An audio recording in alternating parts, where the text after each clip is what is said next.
Alrighty, so the Oceana. This one is something that Jay made under my guidance. So to speak, he was my first student, quote unquote.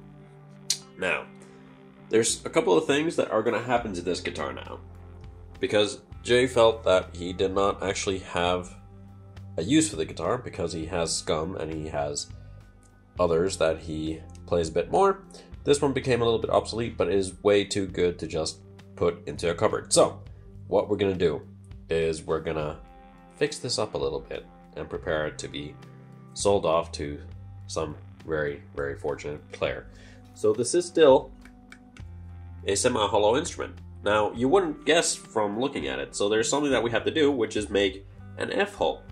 That's going to be one of those things that's going to be really annoying to do in a way, because it is already a finished instrument, of course. So I need to be very, very careful not to break up the clear coat on it too much. So that'll be fun.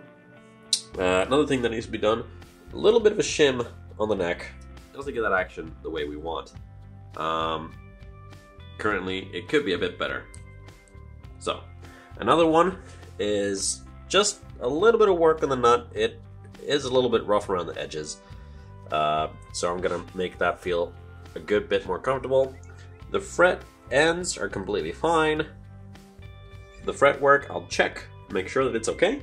It should be good. He did a very good job on that. Going to strip back the headstock and get it the same color as the resin parts on the body. When it shipped out of the factory back in '97 or whenever it was, there's still some glue left over. So I'm gonna get rid of that. That's not cool. This fretboard piece also extends way too far. So as you can see, this string catches on that. The low E catches on that quite a lot. So I'm gonna bring the scoop back a bit more. At the same time, I'm gonna be getting rid of all that glue, which is not nice. Apart from those small edits, I think I might add maybe rosewood, mahogany, or walnut or something to the truss rod. Whatever. I might add a little bit of a nicer finish on there. We'll have a look. Apart from those little things, there's not much else to really do. This guitar is already really, really good, so I don't need to do too much to it. So that's going to be a lot of fun. And let's see how things go. Alrighty, so as you can see, taking it a little bit apart now. And because of how the internal cavity was made, I can't do a traditional sort of F-hole. It just wouldn't work. It wouldn't look nice. Because the inside of this guitar looks like this. There's not much space. I have to use this space right here, and a traditional F-hole just wouldn't look right because it is fairly in the middle of the guitar. So I'm trying out something like this. To me, it looks interesting. And the main thing about stuff like this is having to look at it from a bunch of different angles, and does it still work? To me, it still works. It doesn't interfere with playing at all because it's further away in the back, which means that you're not gonna, because if you had the F-hole like here somewhere, some players, I've heard, they have an issue where their pick hits up against it. Well, you won't have this issue because you'll be playing over here instead of, over, you're not really going to put your picking hand anywhere near here because all the strings are, this way. Anywho, I just think that would work-ish. There's not much else to it. I just need to make sure I don't screw it up, because that would be bad. So first things first, new sharp scalpel blade. Here it goes. So first I'm just cutting through masking tape. And the second time around, scoring through the wood. I'm keeping as many points of contact on the blade at all times because I don't want to slip and screw it over. And I will need to go back and reinforce that once I take the tape off, but for now, it's good. I'm block the shot of the camera now, but kind of need to. Alright, now I've scored paint job.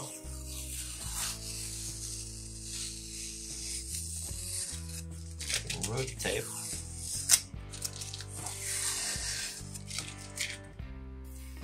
And essentially, that's more or less what it's going to look like. So, now to just refine those edges. Because if I don't do this phase, I might chip out the lacquer. So this just ensures that I don't do that. Always nerve-wracking to do this on an already finished instrument. Because it just feels wrong on so many levels. Alright, I'm going to do the other one as well, and then we'll get on to dremeling. I'll have my headphones in and Dremel ready to go. This is the point of no return. So wish me luck.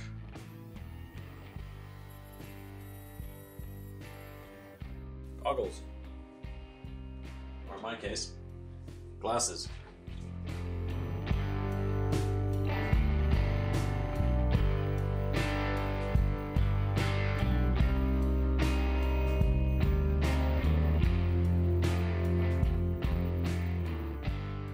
I have the rough stuff done for one of these, and I'm gonna use a chisel to do the rest. I'll come back once I've done both of them.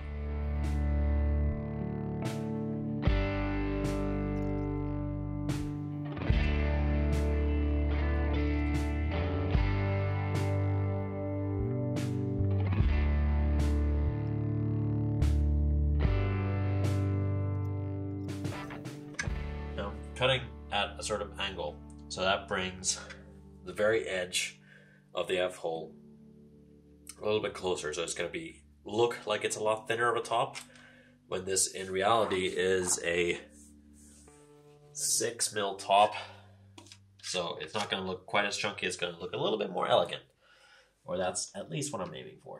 I'm going to scalpel away, and then when I get to the next phase, I'll film some more.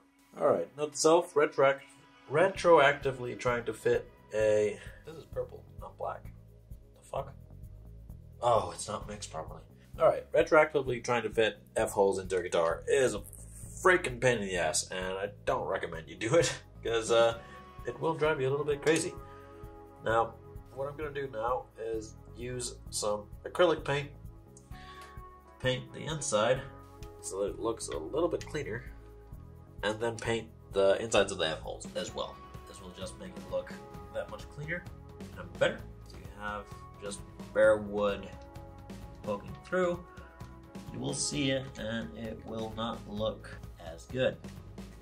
And acrylic paint, just because it's easy to use, it dries fast, and it is consistent. Instead of looking at it straight on, you also have to look at it from the player's perspective. Another good thing about using acrylic paint, that if I were to get it on my top right now, it would be very easy for me to clean it off. Had I not moved my light source, I would not have noticed that I'm missing a couple of spots. Granted, you don't have access to a whole lot, but what you can access, trying to get. Fortunately, it's also a gloss finish. That is a messy job, but job well worth doing.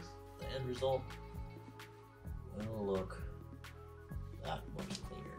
Granted, the other way of doing this is just grabbing some spray paints, masking off all the guitar except for the F-hole, and spray painting. But, you know, that is quite a bit of a hassle for something that you can just do by hand. I'm just gonna pause and we'll come back to it later.